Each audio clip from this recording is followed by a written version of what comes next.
Hola, en nuestra lección anterior les presenté al pastor Olger González. El pastor Olger y su iglesia El Libertador llevan varios años de ministrar a distintos grupos de personas en situación de desplazamiento en el municipio de Puerto Libertador, Córdoba. Parte del impacto de su ministerio se debe al hecho de que el pastor Olger concibe su llamado pastoral, en buena medida, como el discipulado de las personas. Un discipulado que anima al desarrollo de sus propios dones, para que todos los miembros de la congregación puedan contribuir a la misión de la iglesia. Él va a compartir con ustedes algunas de sus reflexiones sobre este tema.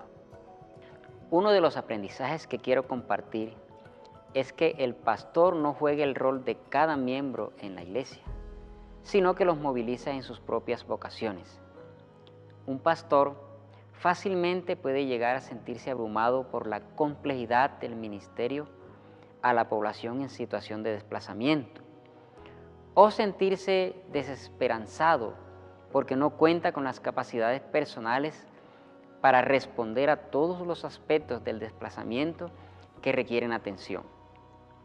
Sin negar la complejidad de lo que implica un ministerio integral a una población que ha vivido mucho sufrimiento, parte de la desesperación que tal pastor siente está radicada en una suposición teológica incorrecta, la falsa presunción de que el pastor tiene que hacer todo en la iglesia.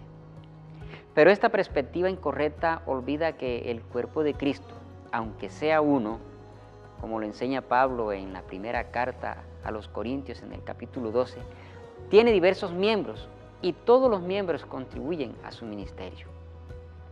No le incumbe al pastor hacer todo el trabajo de la iglesia, sino brindar visión y orientación a los miembros de la congregación, ayudándoles a realizar sus propias vocaciones como parte del reino de Dios. Creo que toda iglesia local debe tener una estructura ministerial que permita que cada creyente pueda ejercer un ministerio de acuerdo a los dones y habilidades o capacidades que Dios le ha dado. Esa estructura debe contener líderes que apoyen la labor pastoral y a quienes el pastor pueda delegar tareas y funciones.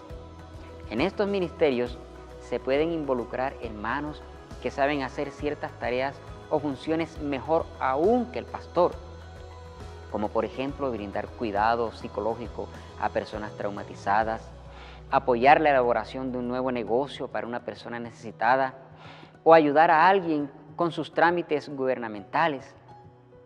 La responsabilidad del pastor es conocer a sus ovejas y el potencial de cada una para el ministerio de Cristo, en este caso a favor de las personas en situación de desplazamiento.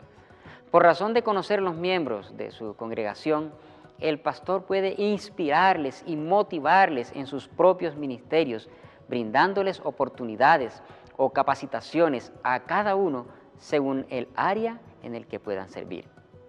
En esta misma línea, el proyecto de fe y desplazamiento les facilita una variedad de recursos precisamente para capacitar a las personas de sus iglesias a aplicar sus habilidades personales y profesionales en un ministerio a favor de las personas en situación de desplazamiento.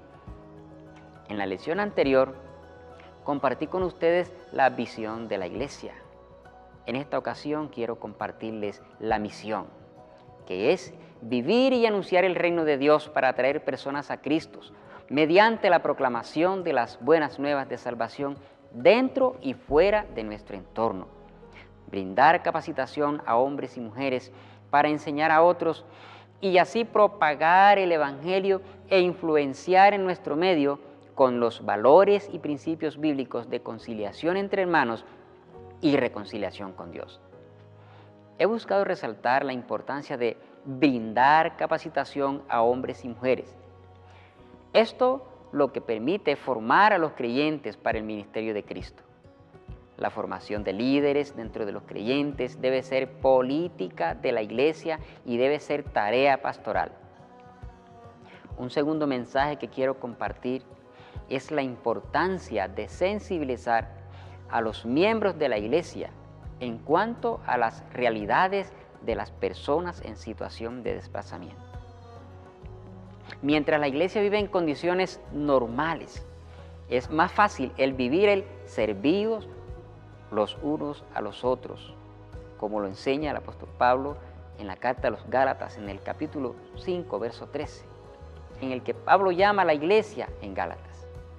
Pero cuando llega la incomodidad de recibir a las personas desplazadas en nuestra comunidad, en nuestro pueblo o barrio, o cuando uno siente que se formó otro barrio en el pueblo con personas desconocidas, tenemos una oportunidad. Es precisamente en estas ocasiones que la iglesia verdaderamente tiene la oportunidad de poner en práctica la máxima de Pablo. Es aquí donde la iglesia debe sensibilizarse y visitar a las comunidades de personas en situación de desplazamiento para ver dónde y cómo está la oportunidad de representar a Cristo en ese nuevo y marginado sector de la sociedad.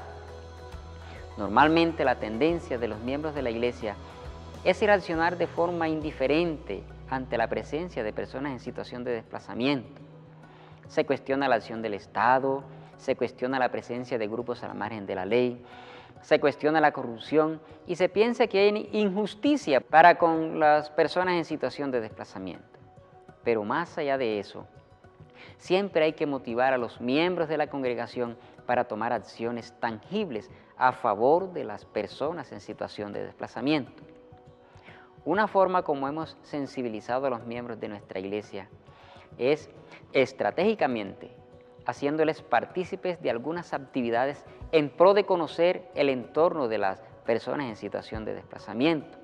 Por ejemplo, pidiéndoles ayuda para que participen de una encuesta en el barrio. Ellos así pueden percibir de primera mano las necesidades y dificultades por las que están pasando. Esto da sensibilidad y no solo ayuda a la actividad, en este caso una encuesta, sino que pueden aportar ideas de cómo podemos ayudar y participar.